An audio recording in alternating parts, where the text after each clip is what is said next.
Amazing grace, how sweet the sound.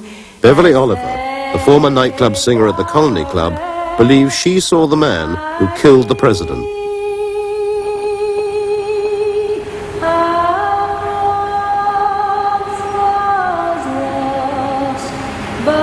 She was in Dealey Plaza on the morning of the assassination. She carried with her a brand new movie camera to film the president as he passed by. For many years she remained unidentified, and because of her distinctive headscarf, was known simply as the Babushka Lady. I had President Kennedy right in my zoom lens. You know, I could see Connally anytime. He's a Texan, right? Appreciate him, love him, he's great, but I wanted to see the president.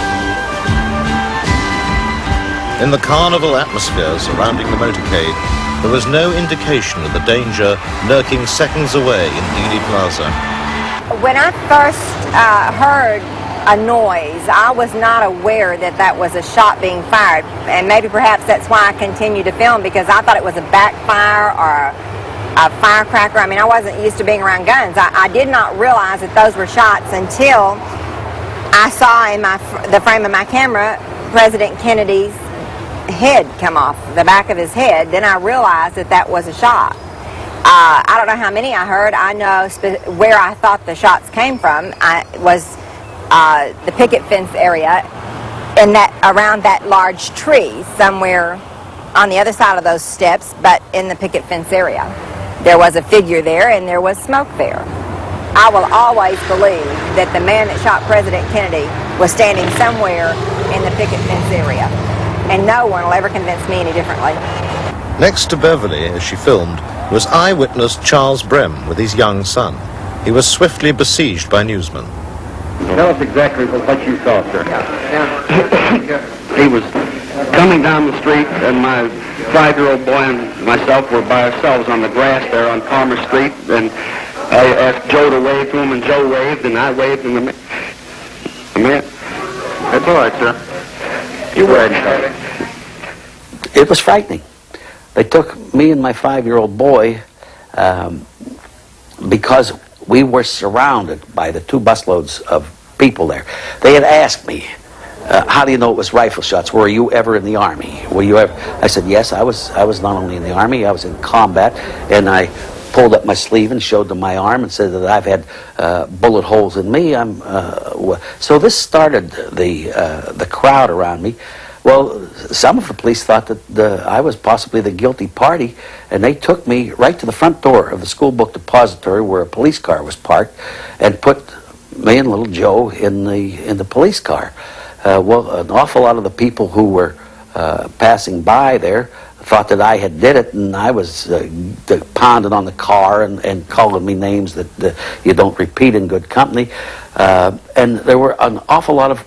You didn't know the cops from the robbers. After the assassination, Beverly was contacted at work by FBI agents who took her undeveloped film and promised to return it within 10 days. She has not seen it since. From the position that I was filming, I had the best shot of the assassination, and probably the only one that had a real good shot of the grassy knoll.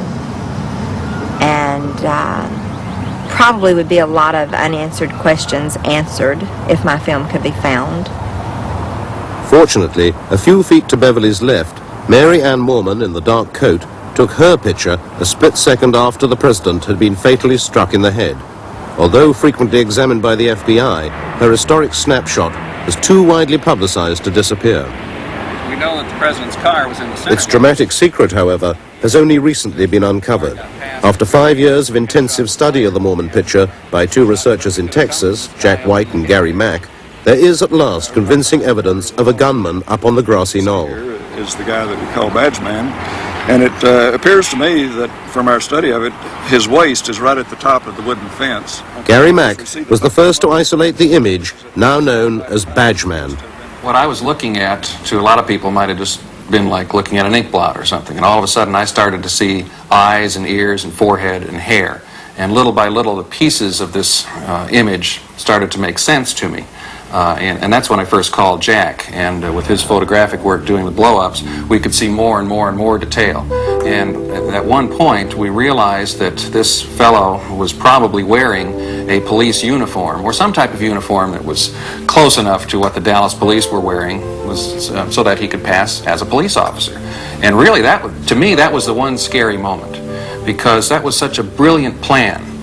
A police officer in that location, away from where people were watching.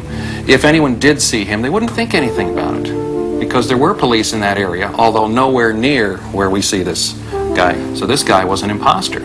And I got chills then, because that was the realization that this was a very cleverly, well thought out plan. You have to keep in mind that the Mary Moorman picture is about this size, and the area that we're dealing with is about a 1/4 inch square. So the area that Badgeman appears in is very tiny, and that's why the attempts to enhance it photographically have been very difficult over the years. This small area was the scene of an extraordinary encounter. Behind the picket fence there is a car park, and in 1963 Gordon Arnold was a 22-year-old serviceman, just out of training camp and en route to a posting in Alaska. This is his first film interview. On that particular morning, what happened was I came downtown and I thought there was going to be a parade. So what I did was I parked my vehicle back here in this parking lot, and I intentionally walked to this particular corner because I wanted to take pictures of the parade off of the railroad bridge. Well, this is about as far as I got, because what happened is when I got my leg to about this position, a man came around the corner off the bridge, had a suit on, and he turned around and he told me that I wasn't going to be there.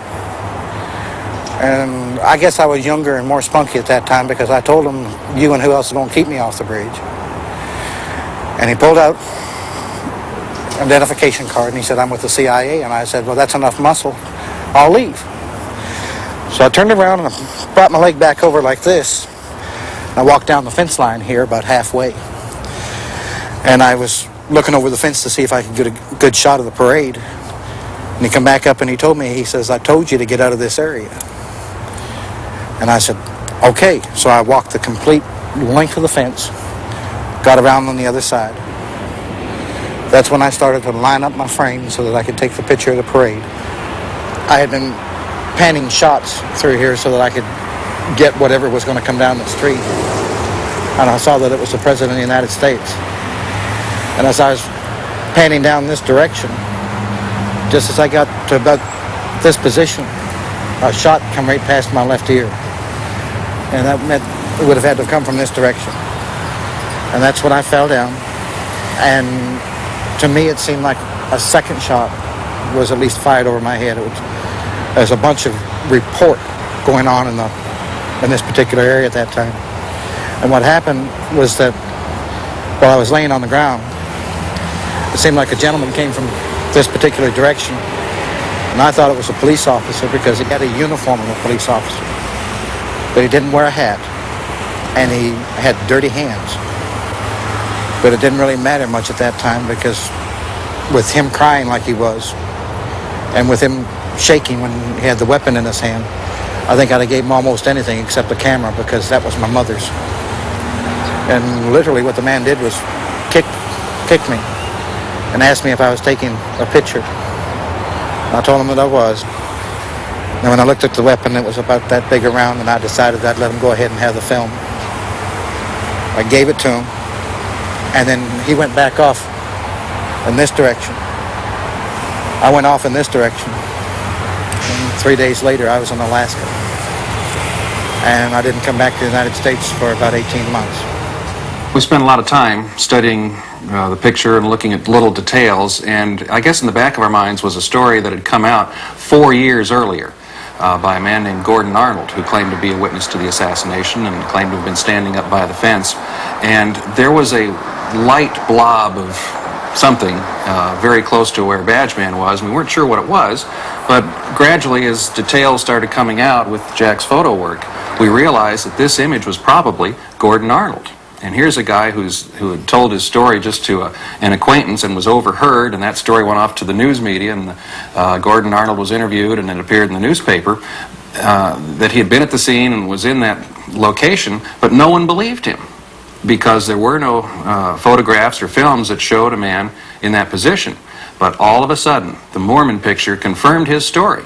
And again, the interesting part is that Gordon Arnold's story came out 4 years before we noticed the appearance of this figure in the Mormon photograph. We later learned that Arnold was wearing this army cap that had a slight point at the top and a medallion on the right-hand side that said U.S. Army, and it's exactly what we see in the photograph.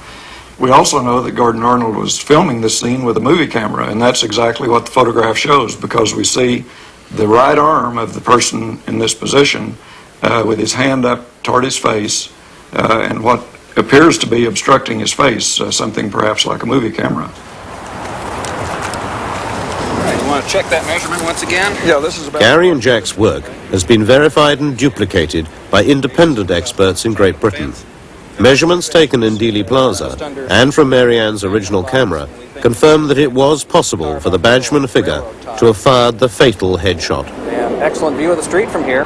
See the center lane, which is where the president was. You can see that whole lane for almost the entire period. It's a great position to be in.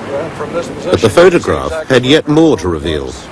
I was sitting in my office here one day looking at the picture, and I saw just all of a sudden what appeared to be another image standing directly behind the Badgeman.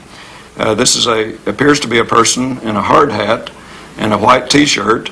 The lighting on him is entirely consistent with the lighting on Badgeman. In other words, there's a highlight on the construction helmet that he seemed to be wearing. There's a shadow of his head down on his shoulders, and the lighting source is absolutely consistent with the rest of the picture. He appears to be looking off in the direction of the school book depository. It was important in all this work that we developed somehow some independent corroboration for what we were seeing. And one of the important and yet often neglected witnesses in the Kennedy case is a railroad signalman named Lee Bowers, who was working in a railroad tower behind the picket fence and behind the grassy knoll. And he had a good view of the area where we see these figures. And he testified to the Warren Commission and told them that when Kennedy appeared in Dealey Plaza, there were two men behind the fence that he could see. And these two men were in this one position the whole time before, during, and after the shooting. Lee Bowers died in a mysterious car accident 2.5 years after the assassination.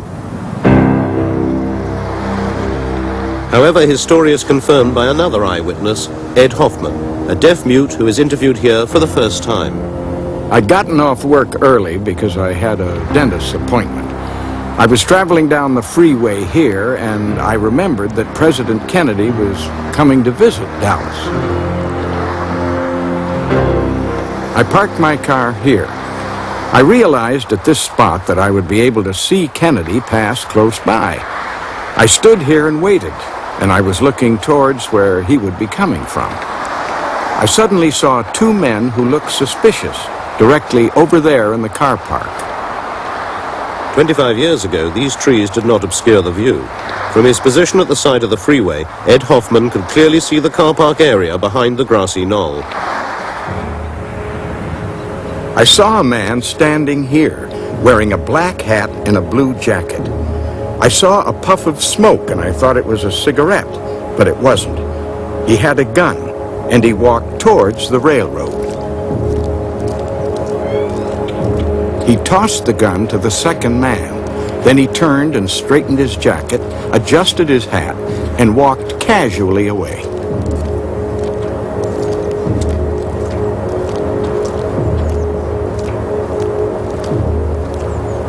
The man with the striped shirt, the railroad shirt, walked over to the electrical box with the gun. He took the gun apart. He put it in a toolbox.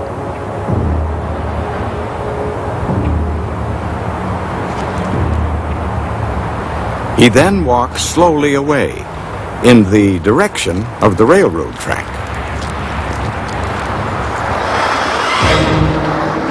When the motorcade passed by below me here, I realized that Kennedy had been shot. I was horrified. I saw a policeman standing on the railroad bridge, and I tried to get his attention, but he didn't see me. So I got in my car and drove to the area where I had seen the two men. But there were so many people there, and I couldn't find them. I I went to the FBI to tell them what I had seen. They didn't want me to say anything. They offered me money to keep quiet. They didn't understand that it was more important for me to tell them what I'd seen. It was hard for me to communicate with them. I do feel that the two men I saw were working together, and that the one with the gun behind the fence was the man who shot President Kennedy. Look at the situation.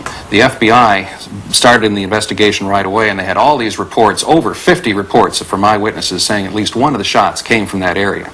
And here, all of a sudden, they've got a photograph that shows the precise area within a sixth of a second of when the president's head explodes. Someone, somewhere in the FBI must have wondered, perhaps the gunman is in this picture. And I think they knew the evening of the assassination that there was a second gunman up on the grassy knoll. The medical evidence as it exists now does not indicate a shot from the front. But we do have to understand that if Badgeman was firing, and if it was Badgeman's shot that struck the president in the head, that means the medical evidence has been altered. And there you've got conspiracy existing within the United States government. Despite the government, Gordon Arnold is certain of what he saw. The training that I had just finished, they were shooting live ammunition over us. And when a bullet goes past your ear and your eardrum feels like it's coming out the other side of your head, it's close. That's why I thought I was shot. There's no doubt in my mind that I was there. And it did occur. Further verification of Gordon's presence on the knoll comes from a surprising source, Senator Yarborough. During that shooting, my eye was attracted to the right. I saw a movement, and I saw a man just jump about 10 feet like the old-time flying tackle in football and land against the wall. I thought to myself, there's an infantryman who's either been shot at in combat or he's been trained thoroughly. The minute you hear firing, get under cover. This colorized version of the Badgeman picture was shown to Gordon Arnold for the first time. He has always believed there was no proof of his presence on the knoll that day. Looks like a soldier in summer uniform with an overseas cap on.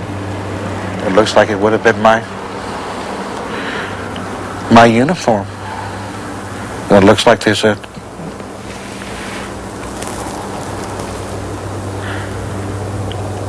camera. Or there's something up in front of the face.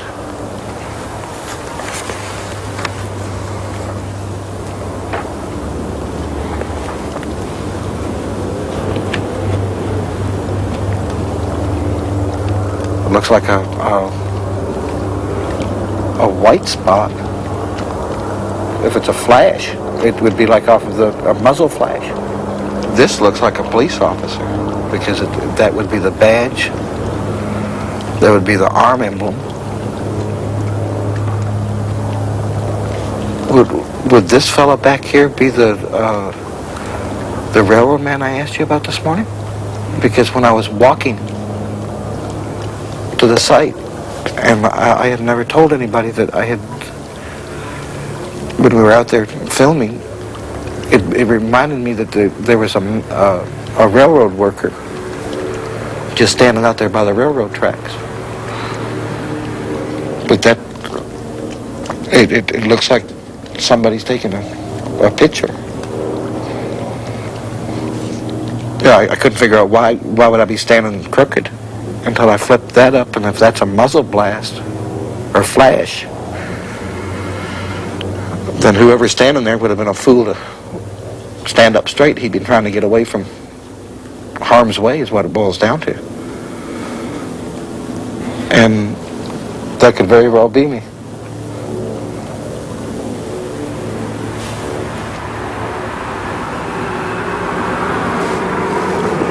Son of a gun. That would be the closest thing that I've ever, to be honest with you, the picture bothers me because if this is a true thing of what has occurred, then I could be the only one that saw the man. They killed the president. And to be honest with you, if I'd have known this,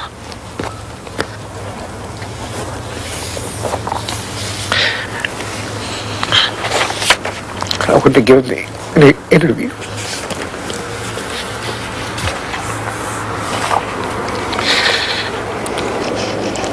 He said that it's too close to home right now. If the figure is real, then that means the witnesses were correct, and the researchers who have spoken of conspiracy for 25 years now were also correct. It means the Warren Commission was wrong. There was a conspiracy. The question then is, who was involved in the conspiracy? And alongside with that is, was Lee Harvey Oswald involved in the conspiracy? One of the good things the Warren Commission did was literally itemize the last few days of Lee Harvey Oswald's life. And the problem for the Warren Commission now would become, well, he had no opportunity to be with other people to plan something like this. So we now have to wonder seriously, and perhaps for the first time, whether Lee Harvey Oswald even fired any shots. The search for the men who did fire the shots has taken a dramatic step forward due to a painstaking and dangerous investigation by one man, writer Steve Revell. My goal throughout the last 4 years has been to identify the people who actually murdered the President of the United States, build a case against them, and bring them into custody so that they can be questioned. Because it seems to me that the only way we are going to learn the true nature of this conspiracy and identify the people who were ultimately responsible is through them. Writer Steve Revell's lone pursuit of Kennedy's killers began 4 years ago. His first breakthrough came when he was given the name of a French drug smuggler in prison in the United States, who, it was rumored, had some first-hand knowledge of the president's assassination. The initial turning point was the first meeting that I had with the French narcotics trafficker at Leavenworth Penitentiary. His name was Christian David. He had been a member of the old French Connection heroin network. He had then been a leader of the Corsican drug trafficking network in South America, known as the Latin Connection. And he had also been an intelligence agent for a number of intelligence services around the world. In exchange for my help in finding him an attorney to represent him against the possibility of his deportation to France after he finished his sentence at Leavenworth, he agreed to give me a certain amount of information concerning the assassination based upon his own knowledge. The first thing that he told me, very reluctantly, and only after 4 or 5 hours of my arguing with him, was that he was aware that there had been a conspiracy to murder the president, and indeed in May or June of 1963 in Marseille, he had been offered the contract to kill President Kennedy. That was the initial breakthrough, if you will. He was eventually deported to France. I remained in contact with him. I went to Paris to interview him in 2 prisons in Paris. And in the fear that he would be either committed to an asylum or that he would be convicted of an old murder charge, he gradually gave me additional information about the assassination. His position was that there were 3 killers and that they had been hired on a contract which had been placed with the leader of the Corsican Mafia of Marseille, a man named Antoine Guérigny. Guérigny, he said, was asked to supply 3 assassins, high-quality, experienced killers, to murder the president, and that Guérigny did so. In the course of one of the first significant conversations I had with David on this subject, he told me that he had been in Marseille in May or June of 1963, and that every evening he went to Antoine Guérigny's club on the old port of Marseille to meet people who owed him money. And one evening, Guérigny sent for him, asked him to come to his office, which was above the club. And Guérigny told him that he had an important contract, and he asked David if he were interested. David said, "Who's the contract on?" And Guérigny said, "An American politician." David asked, "Well, is it a congressman, a senator?" And Guérigny said, "Higher than that. La plus haute légume," he said, "the highest vegetable." At that point, of course, David knew who he was talking about. David asked him where was the contract to be carried out, and when Guérigny said it would be done inside the United States, David refused on the grounds that that was much too dangerous. Now, David initially would only give me the first name of one of the 3 men on the grounds that 2 of the 3 were still alive, and since they were members of this Corsican milieu, which has a code of silence and a code of vendetta, if he named them, he himself would be murdered. However, he did agree to give me the first name of the 3rd man, who he said was dead. and that man, he said, was named Lucien. I then spent a great deal of time in Paris and Marseille trying to find out who this Lucien was. And through contacts that I made in the journalistic and police and intelligence communities, I was able to determine that this Lucien was in fact a Corsican drug trafficker and killer of the 1960s and 70s by the name of Lucien Sarti. Sarti had been killed in Mexico City in 1972. I confronted David with the name of Sarti, and he in effect confirmed that that was the man he had referred to. He was an extremely reckless, very daring man, known and despised even by his colleagues for taking enormous chances. But that same recklessness made him one of the most successful contract killers and drug traffickers of his era. Having identified Sarti, Christian David, fearing for his life, refused to name the other two assassins recruited to kill Kennedy. Nonetheless, in successive interviews, he slowly began to reveal how the contract, placed here in Marseille, had been carried out. In the fall of 1963, the three killers were flown from Marseille to Mexico City, where they spent some 3 or 4 weeks at the house of a contact in Mexico City. He said that they were then driven from Mexico City to the U.S. border at Brownsville, Texas. They crossed the border using Italian passports. He said that they were picked up on the American side of the border at Brownsville by a representative of the Chicago Mafia, with whom they conversed in Italian. They were then driven to Dallas and put up in a safe house which had been prepared for them so as not to leave any hotel records. He said that they spent several days taking photographs of Dealey Plaza, and in the evenings at the safe house they studied the photographs and they arranged what he called a crossfire with 3 guns. On the question of the actual murder, he was reasonably specific that 2 of the assassins were in buildings behind the president's limousine. He did not know which buildings. However, he did specify that one was high and one was low. In fact, he said presque sur l'horizontale, almost on the horizontal. And he went on to add, you can't understand the wounds unless you understand that one of the men was almost on the horizontal. Now, in a separate conversation with David, I asked him, based upon what I knew about Sarti's penchant for changing his appearance, whether Sarti had ever said anything to him about having worn a disguise. And David said, "What do you mean by a disguise?" I asked him, did Sarti ever indicate that he wore clothing other than he normally would have worn? And David thought about it for a moment and said, he wore a uniform. I asked him what kind of uniform, and he refused to answer. But he did add that on jobs like this, they were always in disguise. He said if, for example, there were a military post nearby, they would dress in military uniforms. He said that there were 4 shots. The first shot was fired from the rear, struck the president in the back. The second shot was also fired from the rear, and as David said, hit the other man in the car. The third shot was fired by Sarti from the front, struck the president in the head. And the 4th shot was fired from the rear and missed the automobile entirely. So his scenario, as he claims to have learned it from the gunman, was 3 guns, 4 shots, 3 hits, 1 miss. He also added at one point that 2 of the shots were fired almost simultaneously. He said that in the moment of panic, which always follows an incident of this kind, they were able to get away from Dealey Plaza and go back to the safe house. Now, he made the specific point that the worst thing that you can do at a moment like that is to try to escape. And so they stayed in their safe house for some 10 days until things quieted down sufficiently, and they were flown by a private plane from Dallas to Montreal. He said that the people who met them in Montreal were established contacts who were used to moving people in and out of the country, and that from Montreal they returned to Marseille. Now, having told me all of this, I presented to him the obvious problem, which was his personal lack of credibility. And I asked him, was there anybody in the world who could substantiate this story? And it was at that point, after thinking about it for a minute, that he advised me to go and look for a man named Michel. Michel Nicoli could have been anywhere in the world. A former narcotics trafficker turned government informant, he had become a United States federally protected witness and had officially disappeared. I searched for him in Europe, North America, Central America, and South America. I traveled many thousands of miles, spoke to hundreds and hundreds of people.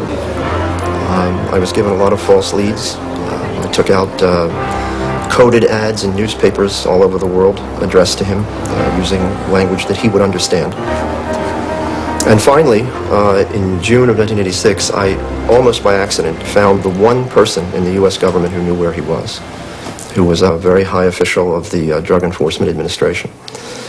I was able to persuade this man to put me in touch with him without telling him why I wanted to talk to Michel, and he agreed to do so. My DEA contact at one point said to me that in the 30 years that he had been in the business, Michel was the best witness he'd ever had. He had never given the government false or misleading information, and if he said something was true, as my friend said, you could go to the bank on it. Another DEA official whom I spoke to in Marseille, who has known Michel as a witness, said he's always been, in his words, a dynamite witness. Have you had any contact whatever with Christian David recently? No, I haven't. For how long? Not since we were in Brazil together.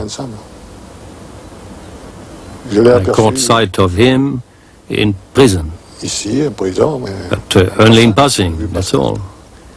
We haven't been in touch.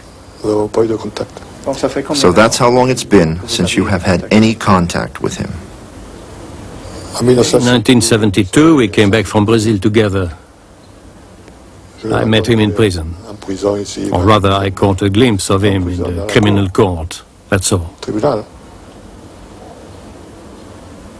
I just caught sight of him, that's all.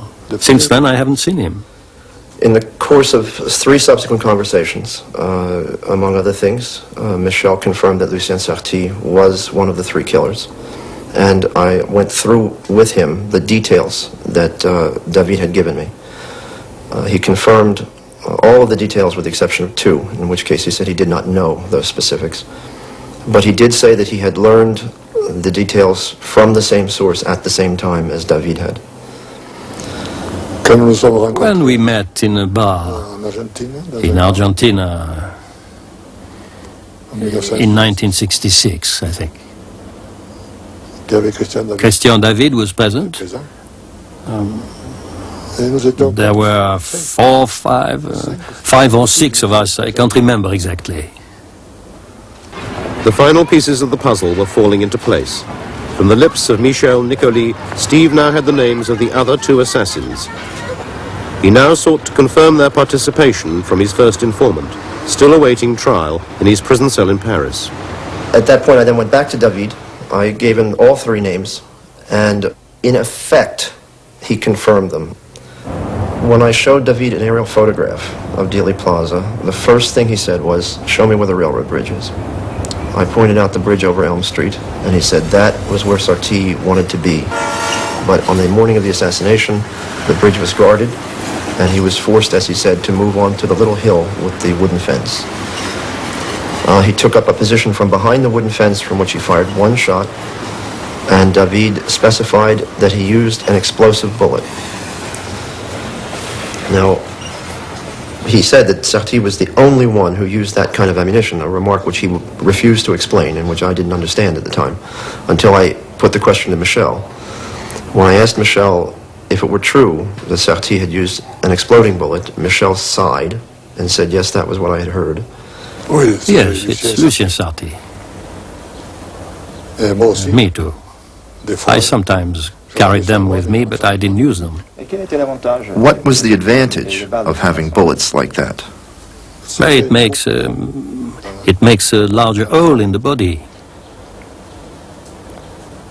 And when the bullet flattens out, there aren't any traces, no marks, nothing. On the question of payment, Michel agreed with David that the assassins had been paid in heroin, and he went a bit farther. In my first conversation with him, he indicated that although he did not know it at the time, it was he who converted the heroin payment into cash for the assassins.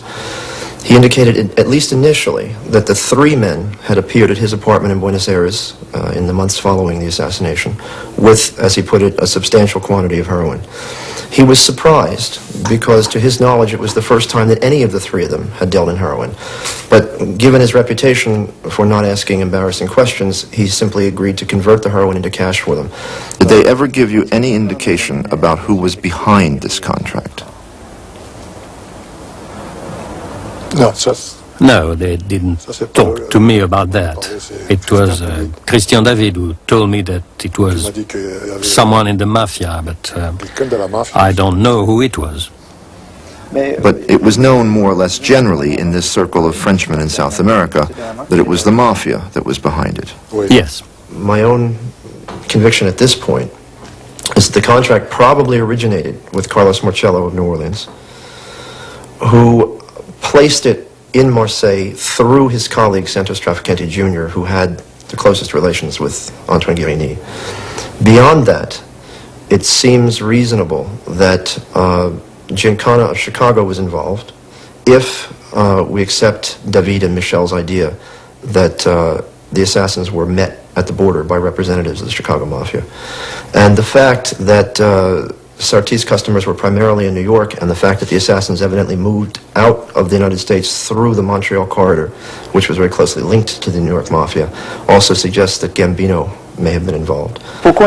In your view, why would they go so far to find assassins for such a job?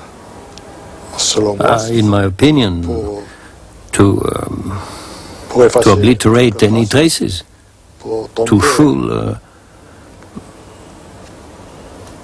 fool the government. Yes, it's more difficult to find foreign killers. It's more difficult, in my view. The Mafia had to hire white men for the job, since it was to take place in the American South, which meant that they could not go to the other two centers where one found assassins at that time, namely Beirut and Hong Kong. Secondly, they needed highly experienced, skilled assassins. Thirdly, they needed assassins who, if they were caught, could not directly be tied to the American Mafia, and also who were not known to the American police. And fourthly, once again, if they were caught, assassins who could be counted on not to talk. When someone has a contract to kill someone, he's not rubbing out the name, he's rubbing out the person. You just have to kill him, that's all. And according to who it is, you get paid more. According to who it is, and that's all. But after all, it was the President of the United States they were talking about. If they did it, it's because they didn't give a damn. There are people like David who refused to do it. There were others who didn't refuse. But Sarti, would he have been capable of that? Oh, yes. As a killer, he's capable of anything. It's not a question of sentiment. No sentiment with him.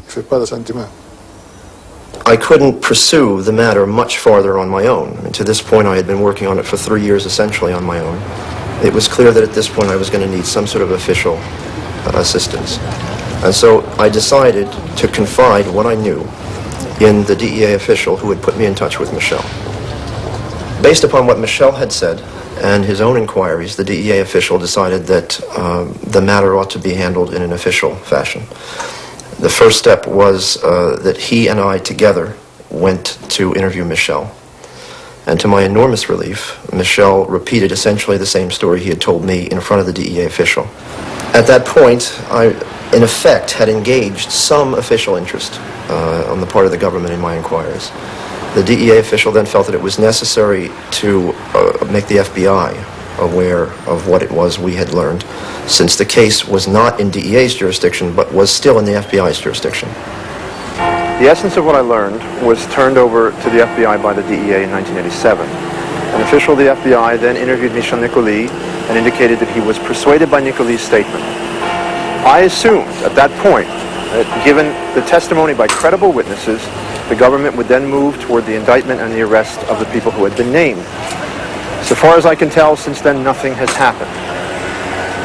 Subsequent to that, I was able to learn from Christian David and other sources that the man who was in charge of the logistics and the organization of this plot was another Marseille gangster, a very important figure, who was based here in Marseille for many years, named Paul Mondoloni, who was for many years the liaison between the Guerinis at their headquarters here on the Old Port and the U.S. Mafia, specifically Santos Trafficante.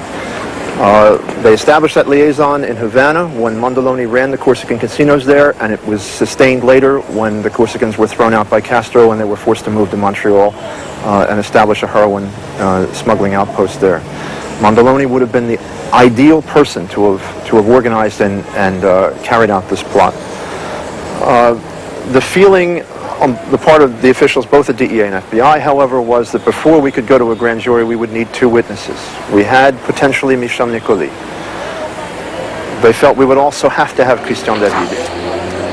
However, Christian David has steadfastly refused to testify on this case until he is freed from jail. He obviously fears for his life.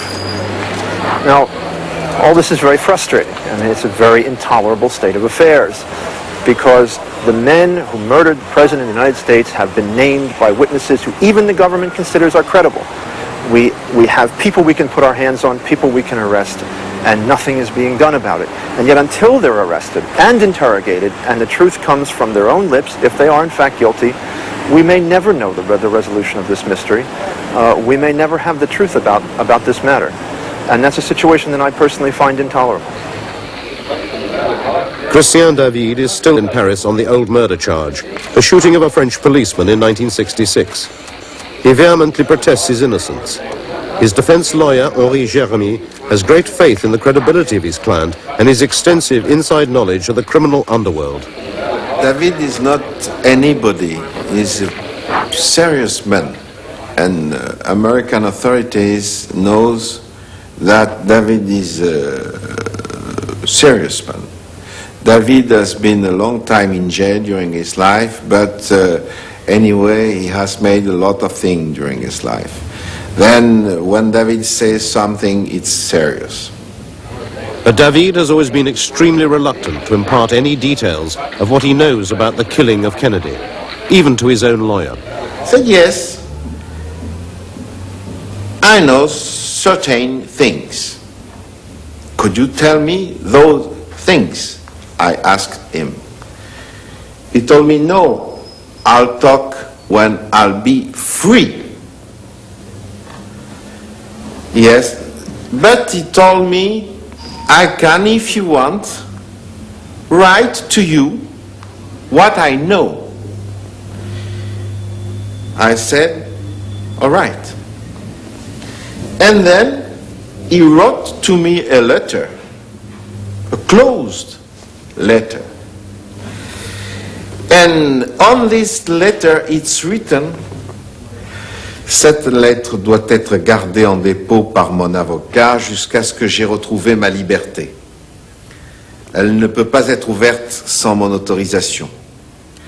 That letter must be kept in deposit by my lawyer until I am free. It's impossible to open it without my authorization. There is two signatures, Christian David, Christian David. I think there is in this envelope details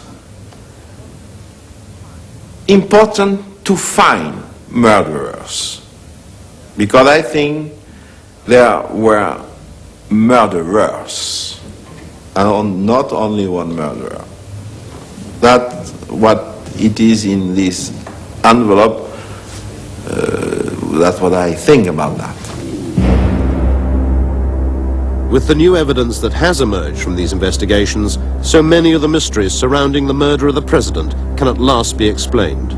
Not least of all, the manipulation of the medical evidence to conceal the devastating effects of the dum-dum bullet fired from the right front by Lucien Sarti.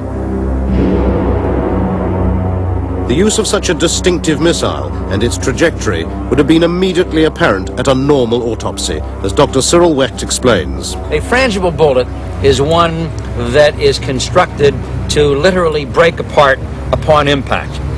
Some people call it an exploding missile, some people call it a dum-dum, but they're not quite the same. I think the more correct technical word would be a frangible bullet.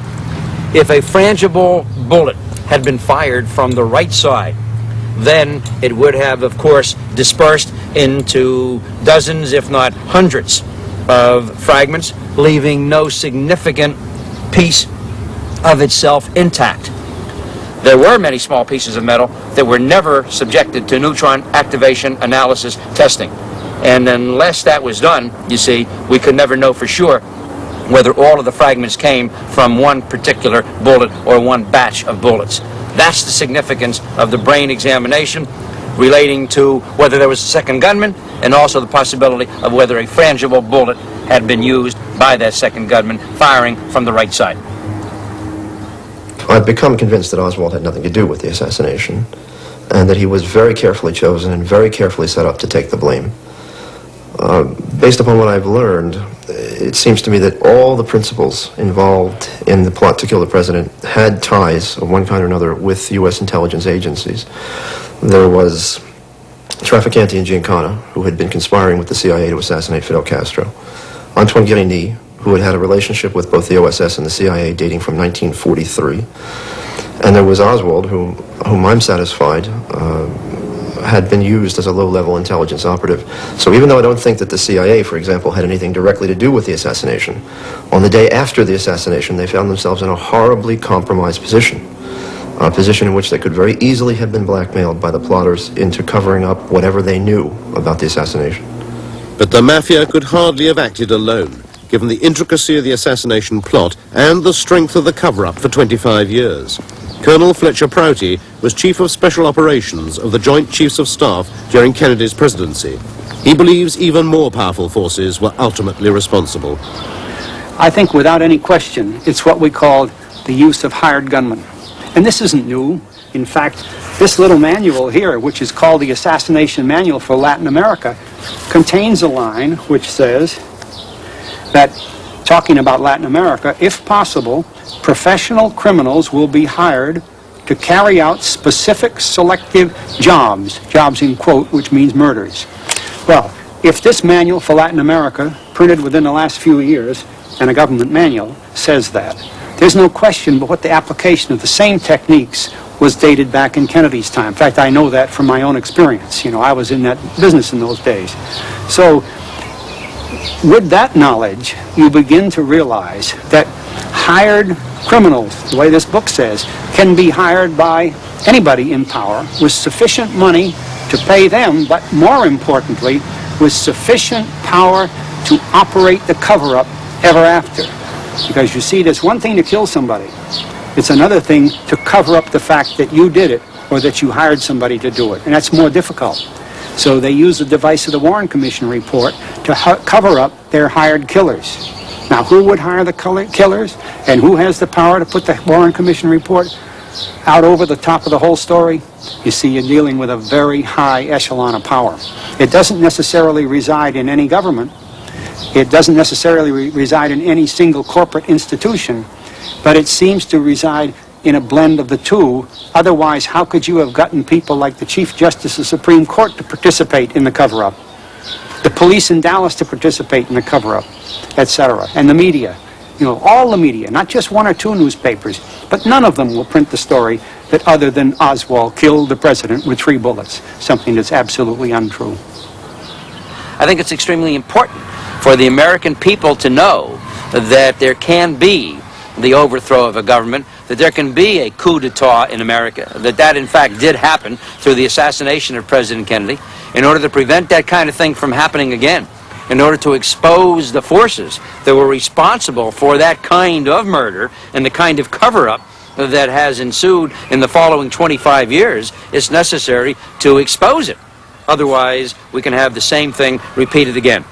Therefore, in the same fashion that we have exposed problems and scandals involved with Watergate, problems in Vietnam, problems in Central America, problems in the overthrow of governments elsewhere like Allende in Chile, and on and on and on, so must we expose that same kind of political assassination in our country. As painful as it may be, as disruptive as it might be in a transitory nature, as embarrassing as it might be to certain individuals and organizations in the United States government, that has to be uncovered. If they were able to do it to John F. Kennedy then, they could do it to some other president in the future.